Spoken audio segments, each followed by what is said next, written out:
Señores, esto se está saliendo de control. Hoy vamos a hablar sobre uno de los momentos más tensos que hay en la política reciente. Y es un town hall donde un congresista republicano, que es Chuck Edwards, se enfrentó cara a cara con ciudadanos indignados. Pero bueno, aquí no estamos para hacer un resumen, vamos a analizar paso a paso qué significa esto y sobre todo, por qué es que debería de importarnos a todos. Sean bienvenidos a Políticamente en Desacuerdo. Hoy veremos un veterano furioso. Veremos cómo arremete contra este republicano por defender su política trumpista. Así que los invito a que se queden hasta el final de este video porque traigo los detalles más interesantes. Bueno amigos, cuando los políticos huyen de la gente y solo aparecen cuando les conviene, solo puede significar una cosa. Tenemos un problema. Quiero que veamos un poco de un resumen de CNN donde entenderemos un poco el contexto, ¿no?, de lo que ocurrió. Veamos este clip. Remember when House Republican leadership told their members not to do town halls? Well, North Carolina's Chuck Edwards didn't listen, and he had an earful. I happen to believe very much that President Trump supports our Constitution.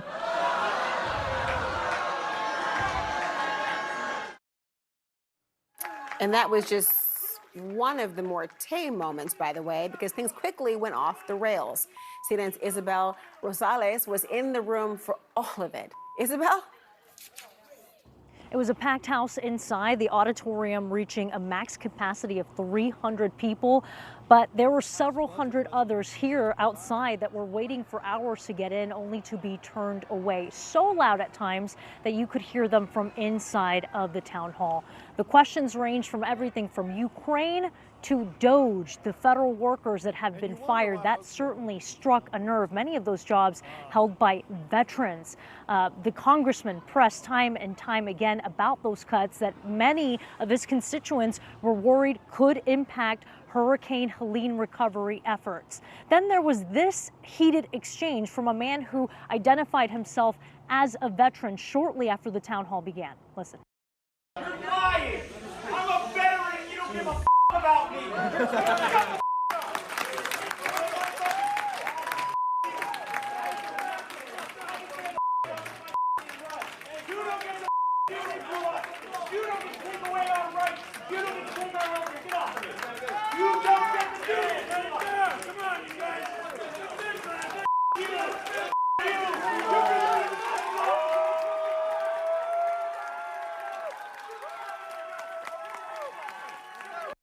And right after the town hall, the congressman took questions from reporters, and just feet away, this moment of people pounding on the glass doors, shouting "shame on you" and other chants, extremely loud, yelling, wanting their voices to be heard. But I did also hear from other constituents saying thank you to Congressman Edwards for even holding an in-person town hall to begin with. Laura. Isabel, thank you so much. I want to bring in CNN analyst and New York Times White House correspondent Zolan Cano-Youngs, former senior advisor to the Trump presidential campaign, Brian Lanza, and former special assistant to President Biden, Michael LaRosa. Thank you all for being here. I'll begin with you, Zolan, because we know the president has paid attention in the past, particularly when it comes to veterans. Will this resonate with him? I mean, we'll have to see. I think for the White House right now, it's not going to be an individual town hall, but more so what that represents broadly. Now, I do think what could resonate is right now, I believe it was a CNN poll that found this week that the perception of Trump's handling, that the approval rating of Trump's handling of the economy essentially mirrors his overall approval rating right now, about 44, 45%. That's a difference from the first term. In the first term, when he came into office, consistently, the approval rating of his handling of the economy was higher than his overall approval rating. I say that, and I connect it to this event, because when you have economic frustration, you have to wonder if the patience will start to lower for some of the actions that we're seeing in Washington. We've mentioned often that this upending of the federal bureaucracy does not just impact people in D.C., but people jobs throughout the country. You add that to economic frustration, potentially, it's early, higher consumer prices as you see more tariffs, well, then will you start to see more examples of town halls like this? Well, Republicans have been told not to do these sort of town halls. I don't know if that's the solution to kind of cover your ears to what's happening, but what do you make of an evening like that where they're obviously hearing it from people about their frustrations? Listen, town halls are tough, and Republicans should hear it, and they should hold it. I mean, they should get in front of as many people and make their case. I mean, President Trump made his case in November of why he should get elected. He wanted to shrink government. He wanted to focus on the economy. He wanted to end the war. You know, he is doing those things. The things that he's doing are defensible. He can actually talk about what the progress they're making with respect to these things. He has to have these conversations, and the best line of defense is going to be those House members that are doing those. So I think it's a disservice that we're asking them not to do it. I think they need to get there. They need to prep, and they need to have the smart questions. But I also think the theatrics plays into our hands. You know, the veterans, you know, he has a strong voice. He should say something.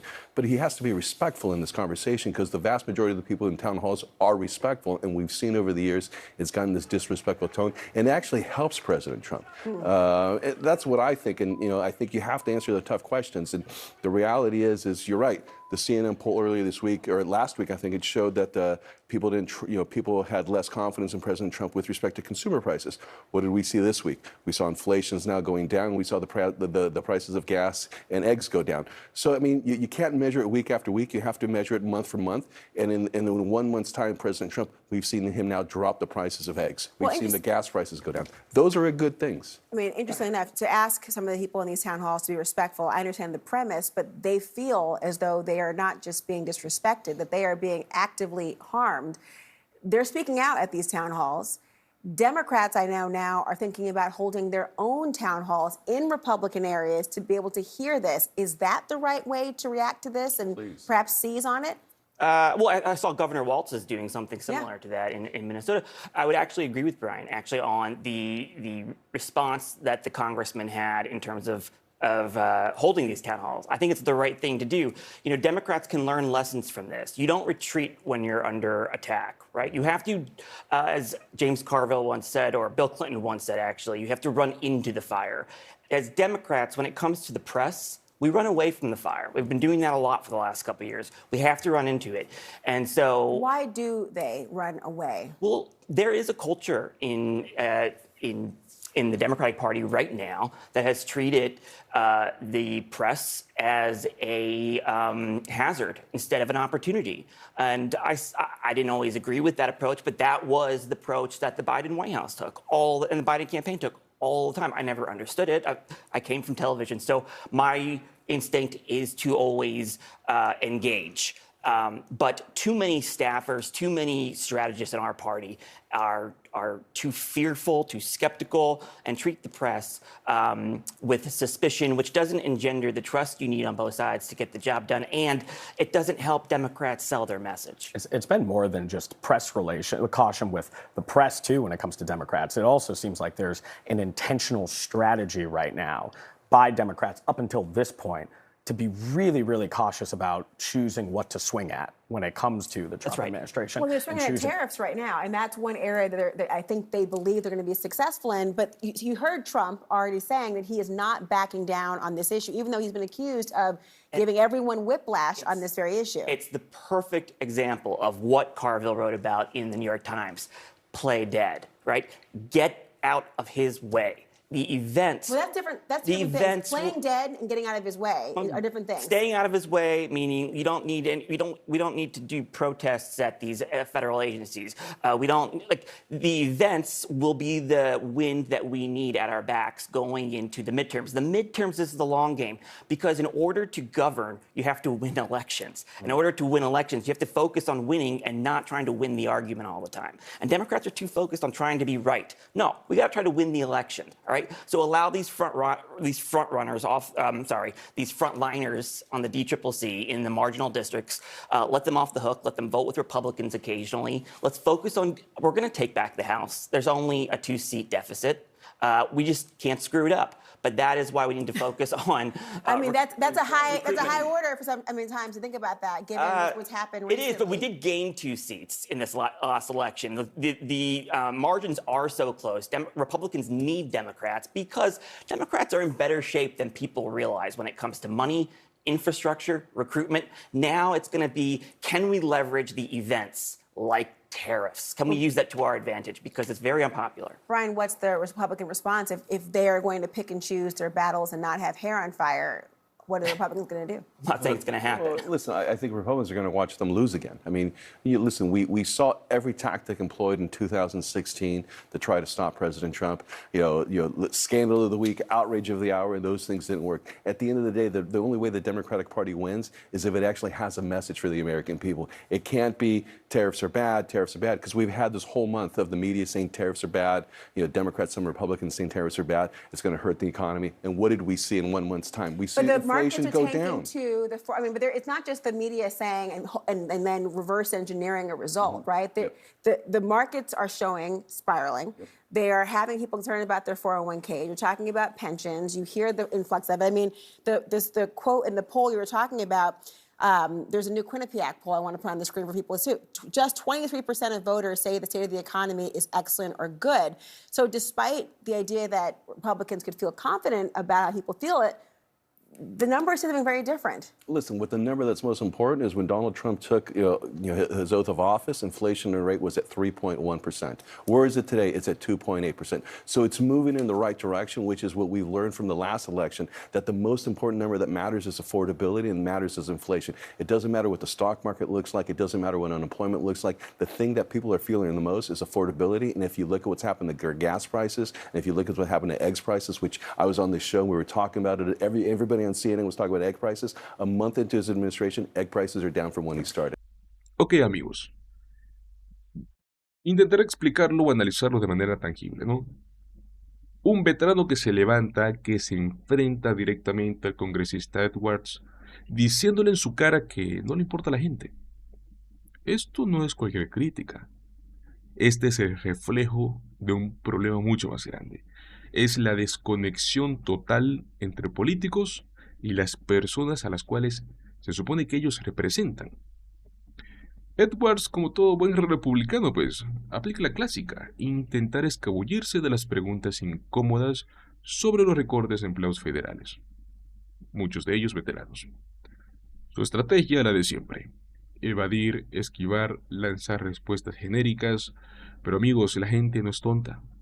Por eso mismo es que explotan en frustración. Recordemos qué es lo que hace Donald Trump en estos casos. Bueno, pues él tiene una táctica aún más, digamos que descarada, ¿cierto? Desinformar y distorsionar la realidad. Lo hemos visto durante toda su carrera. Esta estrategia de negar la crisis, culpar a otros. Cuando la economía va mal, es culpa de Biden. Cuando los precios suben, es culpa de los inmigrantes. Cuando la gente exige respuestas, simplemente les dice que ellos están equivocados. El problema, amigos, es que muchas personas aún se tragan este discurso sin cuestionarlo. Por ello mismo, estos town halls son tan importantes. Aquí se expone la verdad de lo que la gente realmente siente. La diferencia, bueno, es que esta vez la rabia fue imposible de ocultar.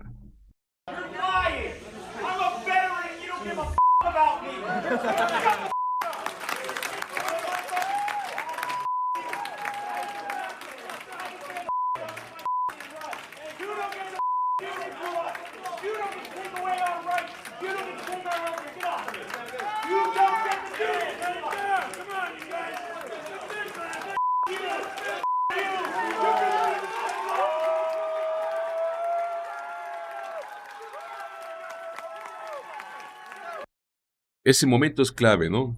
La gente golpeando, gritando, shame on you. No es un grupo de manifestantes ruidosos, como seguramente no tardarán los medios conservadores a pintarlo así.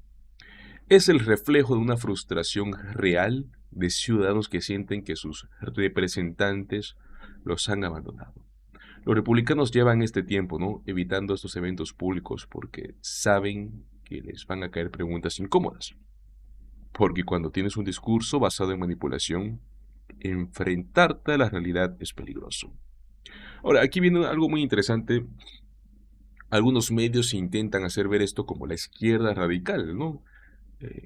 Que es supuestamente la izquierda radical está atacando a Edwards. Aquí es donde tenemos que tener cuidado. No se trata de un ataque político, se trata de ciudadanos, o sea, de distintas ideologías, gente que está harta de ver cómo se toman decisiones sin considerar sus necesidades. Amigos, si de verdad queremos una política mucho más justa, se necesitan más de estos momentos, más confrontación directa. Solo así los políticos van a entender que su trabajo es solo uno: representar al pueblo, el pueblo que los colocó en ese sillón, no sus propios intereses. ¿Qué podemos sacar de todo esto? Los town halls no solo deberían ser eventos de campaña, es un espacio muy interesante donde los políticos van a enfrentarse a la verdad, a la preocupación de la gente, ¿no? Y cuando evaden las preguntas, cuando solo usan estos espacios para su propio beneficio, lo que pasa es lo que vimos en este video, es indignación, es rabia. Pero bueno, ¿qué opinan ustedes? ¿Creen que los políticos deberían hacer más eventos así? ¿Deberían de enfrentarse directamente a los ciudadanos? Los invito a que me dejen sus opiniones en los comentarios para que continuemos esta conversación. Muchísimas gracias por acompañarme hasta el final de este video. Como siempre, si me quieres apoyar, regálame un like, comparte el video con tus amigos y suscríbete a nuestro canal Políticamente en Desacuerdo. Nos vemos en el próximo video. Hasta luego.